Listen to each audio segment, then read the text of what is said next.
Hello guys, welcome back to my channel. In this video we will learn about the introduction to the pectoral region. So without wasting time, let's get started with the video.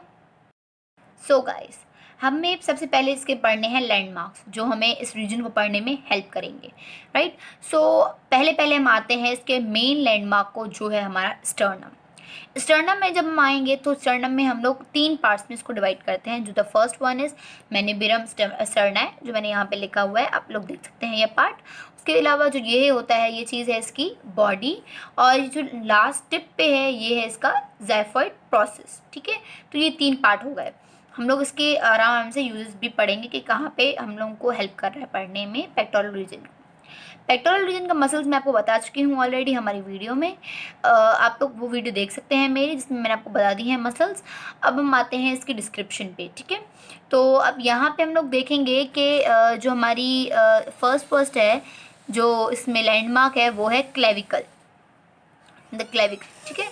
Clavicle के बारे में हम लोग सबसे ज़्यादा known है, because clavicle एक important landmark है हमारे रीजन्स को पढ़ने के लिए। बिकॉज क्लेविकल जो है एक ओनली, अच्छा मैं आपको कुछ बता देती हूँ बातें जो क्लेविकल के बारे में।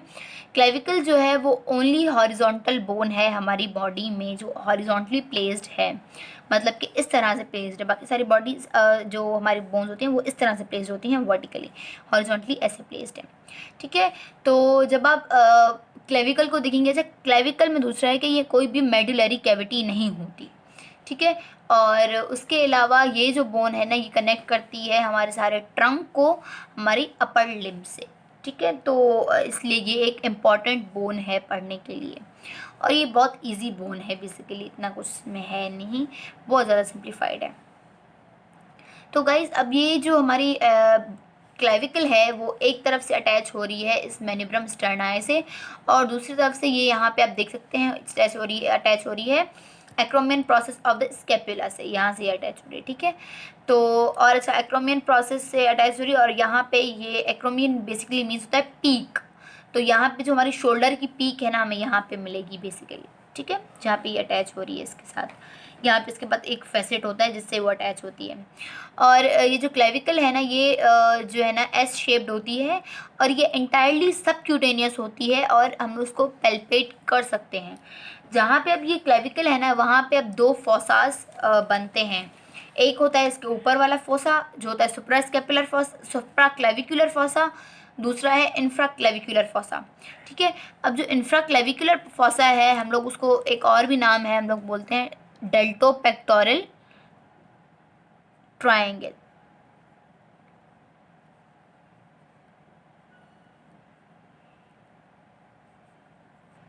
ठीक है, डेल्टो पेक्टोरल ट्रायंगल।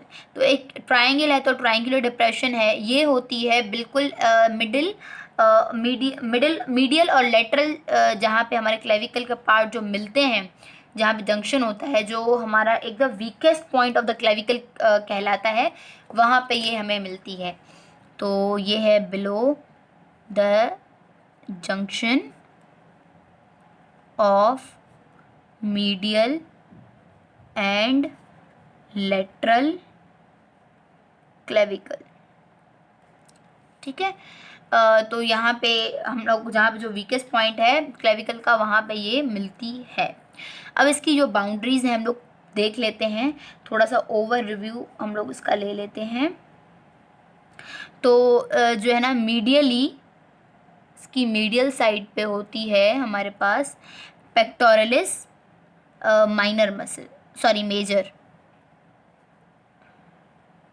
उसके बाद हमारे पास लेटरली जब हम देखते हैं डेल्टोइड।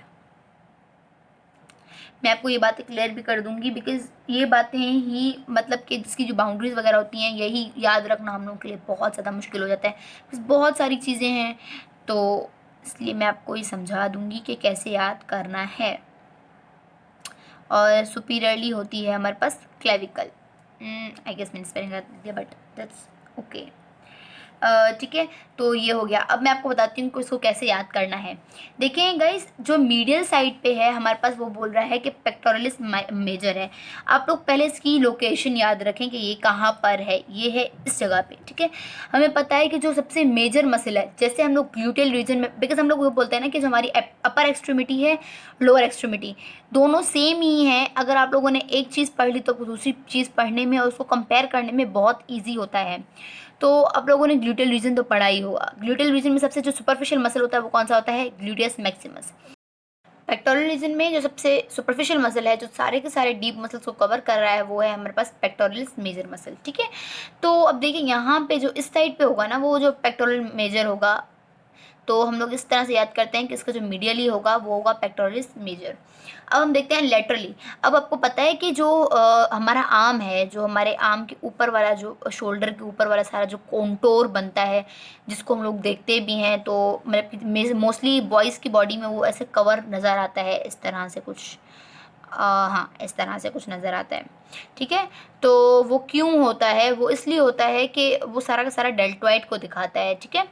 तो हमारे पास तो इस साइड डेल्टॉइड कहाँ पे होगा? हमारी आर्म की साइड होगा। आर्म कहाँ से अटैच होगी? इस साइड पे होगी हमारी, तो डेल्टॉइड इस साइड पे होगा।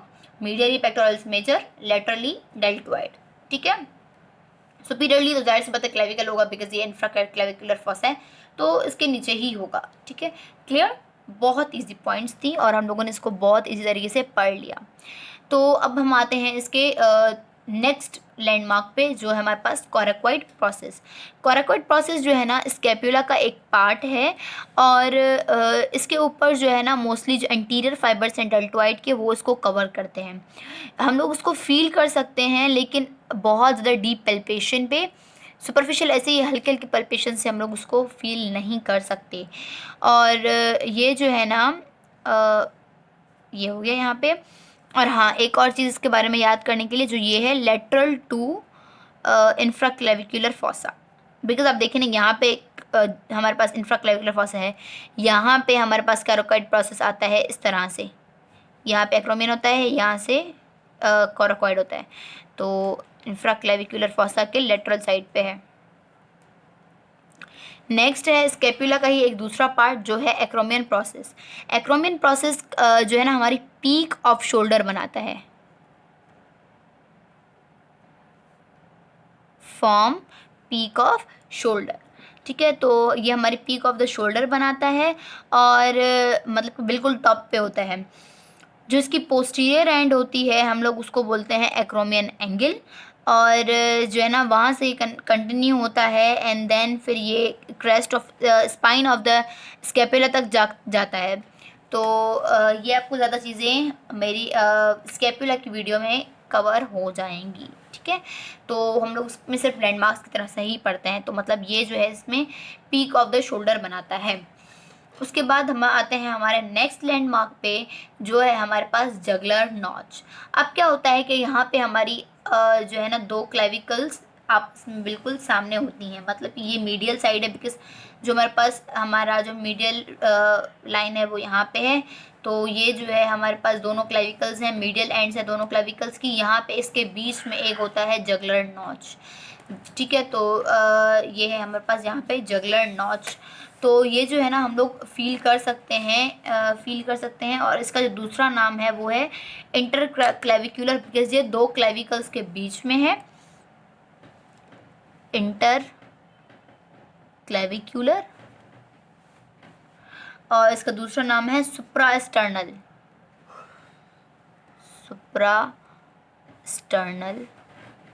ठीक है, ये दो नाम हैं इसके। इंटर क्लेविकुलर मतलब कि दो क्लेविकल्स के बीच में है, इंटर में है। सुप्रास्टर्नल मतलब कि स्टर्नम के ऊपर है, ठीक है। दोनों नाम बहुत ईजिली याद हो गए। तो अब इसमें क्या होता है कि ये दोनों क्लेविकल्स के मिडिल साइड पे होती है, और ये मैन्यूब्रम स्टर्नाई के बिल्कुल सुपीरियर बॉर्डर पे ही होती है। Clear guys? देन हमारे पास नेक्स्ट लैंडमार्क है हमारा स्टर्नल एंगल। हम लोग उसको एंगल ऑफ लुइस भी कहते हैं, और जो है ना, ये 5 सेंटीमीटर नीचे होती है फ्रॉम द जगलर नॉच। सो ये मैं चीज़ यहाँ पे लिख देती हूँ, 5 centimetre from juggler notch. Right guys. और इसके अलावा हमारे पास जो इसमें याद रखने की चीज़ है ये है कि ये L2 की पोजीशन, R2 मतलब कि L2, सॉरी मैंने गलती से बोल दिया, मतलब रिब, सेकंड रिब की पोजीशन पे हम लोगों को ये मिलती है, सेकंड कोस्टल कार्टिलेज की पोजीशन पे, एट सेकंड कोस्टल कार्टिलेज। यहाँ से भी आप देख सकते हैं कि ये कहाँ पे है, सेकंड पे ही है, ये first, then second, then third, then fourth. ठीक है, तो ये हो गया।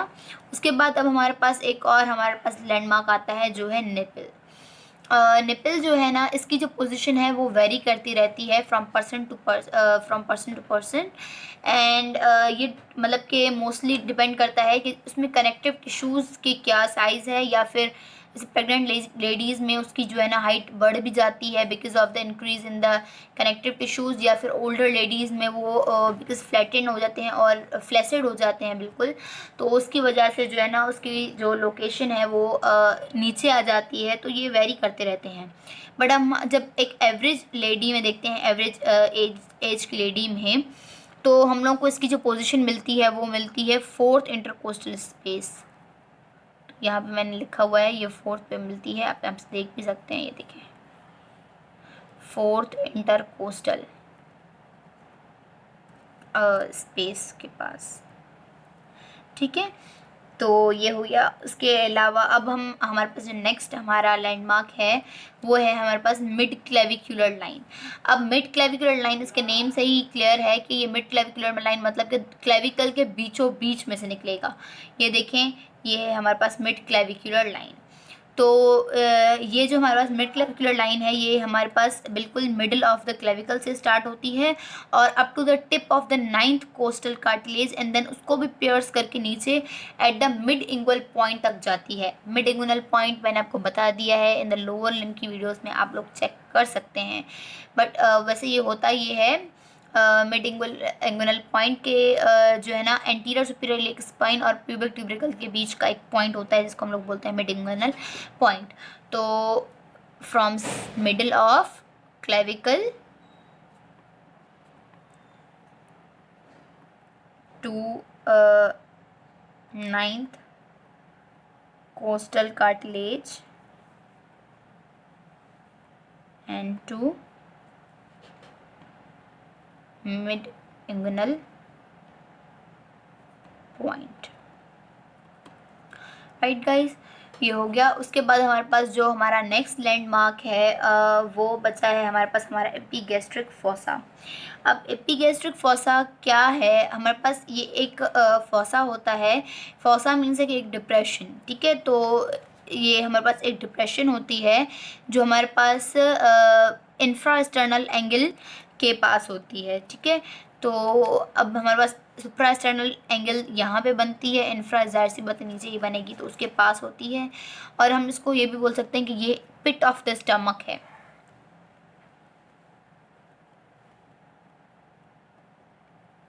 राइट गाइस, तो ये है हमारे पास पिट ऑफ द स्टमक। और ठीक है, तो ये हमारा हो गया। उसके बाद हम आते हैं सुपरफिशियल फेशिया पे हमारे पेक्टोरल रीजन के। अरे हाँ गाइस, बिफोर सुपरफिशियल फेशिया मैं आपको बताते चलूँ कि हमारे पास दो और हमारे पास चीज़ें हैं। एक है हमारे पास एक्जिला इस रीजन में, और दूसरा है मिड एक्सिलरी लाइन। तो ये मैंने अभी आप चीज़ें दोनों स्किप की हैं बिकॉज जब हम एक्जिला पे आएंगे तो वहाँ पे ये बातें ज़्यादा क्लियर होंगी एज़ कम्पेयर टू अभी, बिकॉज एक्जिला के सारे हम लोगों को बाउंड्रीज वगैरह हम लोग बहुत ज़्यादा डिस्क्रिप्शन में पढ़ेंगे। सो ठीक है, तो हम लोग वो भी क्लियर कर देंगे बाद में। तो अब हम आते हैं सुपरफिशियल फेशिया पे। सुपरफिशियल फेशिया में हमारे पास बहुत ज़्यादा फैट होता है, स्किन होती है। ठीक है, और ये सुपरफिशियल फेशिया है ना, तो ये जो है ना एक फाइब्रस सेप्टास देते हैं, गिव फाइब्रस सेप्टा विच सपोर्ट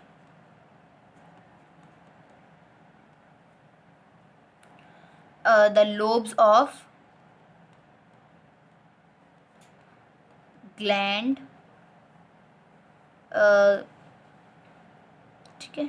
तो ये है। अब क्या होता है कि जो बेसिकली जो जो ब्रेस्ट है ना, वो सुपरफिशियल फेशिया की मॉडिफिकेशन है। तो अब जो है ना, उसको सपोर्ट करने के लिए उसके लोब्यूल्स वगैरह को हम लोगों को कुछ सेप्टास चाहिए होते हैं जो हमारे सुपरफिशियल फेशिया प्रोवाइड करता है। ठीक है, तो अब इसमें ये होता है। उसके अलावा हमारे पास जो नेक्स्ट चीज़ है वो है कि हम इसके आते हैं इसके कंटेंट्स पे कि इसमें क्या क्या चीज़ें इन्वॉल्व हैं। तो इसमें सबसे पहले चीज़ें इन्वॉल्व हैं वो हैं इसकी क्यूटेनियस नर्व्स, और दूसरी हैं क्यूटेनियस विजल्स, और तीसरी है प्लेटिसिमा। ठीक है, अब जो हमारे पास क्यूटेनियस नर्व्स है ना, वो इसमें आती हैं medial lateral intermediate supraclavicular nerve.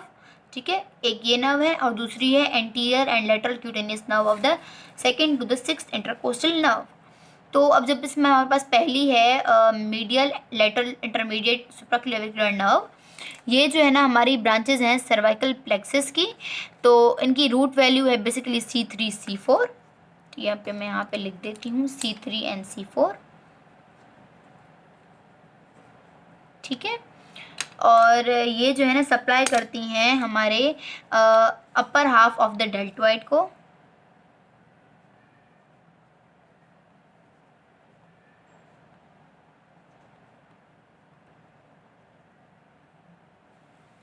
और जो है ना क्लेविकल से लेकर सेकेंड रिब तक ये सप्लाई करती हैं, and from clavicle up to second rib ये सप्लाई करती हैं।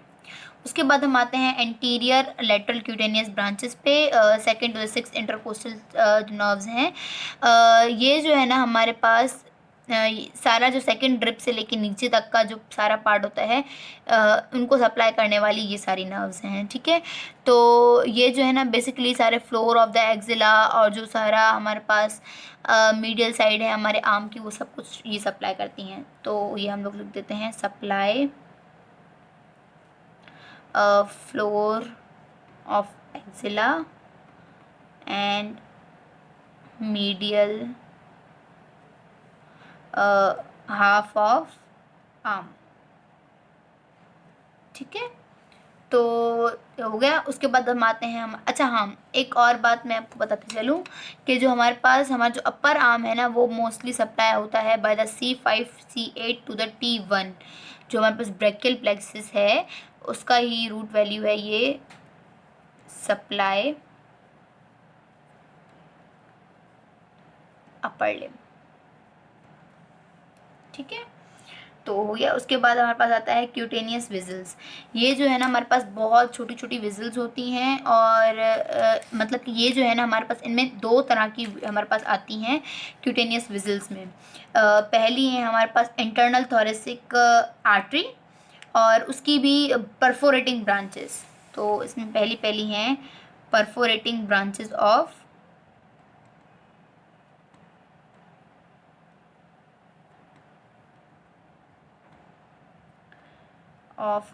Internal thoracic artery.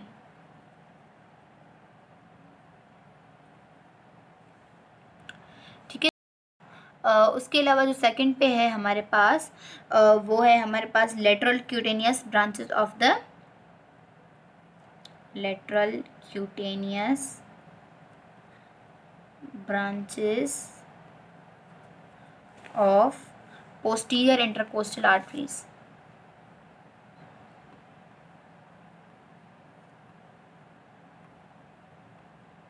ठीक है, अच्छा गाइस, एक और बात याद रखनी ये है कि जो परफोरेटिंग ब्रांचेस हैं इसमें से जो हमारे पास सेकंड थर्ड और फोर्थ ब्रांचेस होती हैं ना, ये फीमेल्स में लार्ज होती हैं, बहुत ज़्यादा लार्ज होती हैं, ताकि ये ब्रेस्ट को सप्लाई कर सकें। तो इसमें मैं ये बात लिख देती हूँ, second third fourth are larger in female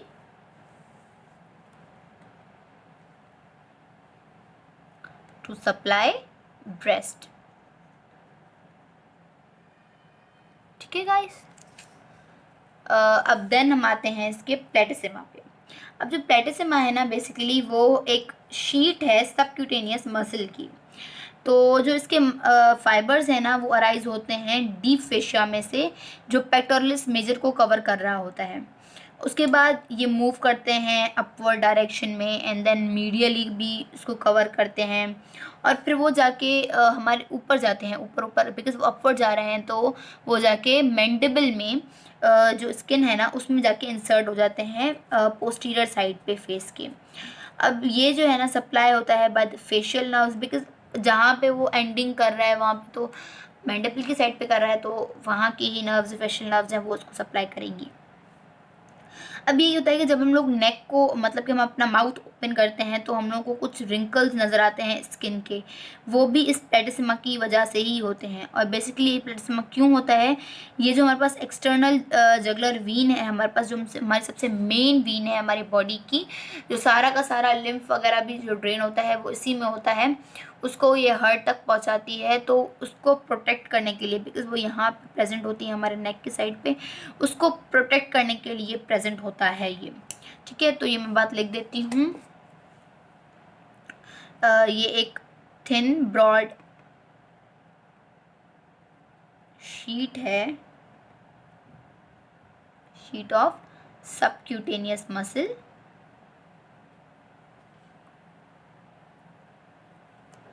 insert in mandible base and skin over face posterior। ठीक है, और उसके अलावा protect external जगुलर Wien,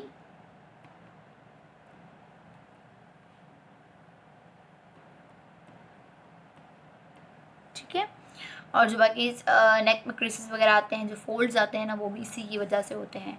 so guys, here we are done with our today's topic, that is introduction to the pectoral region. We have already covered our muscles of the pectoral region. So hope you like my video and don't forget to thumbs up and comment on my video. Don't forget to subscribe my channel. Thank you so much guys.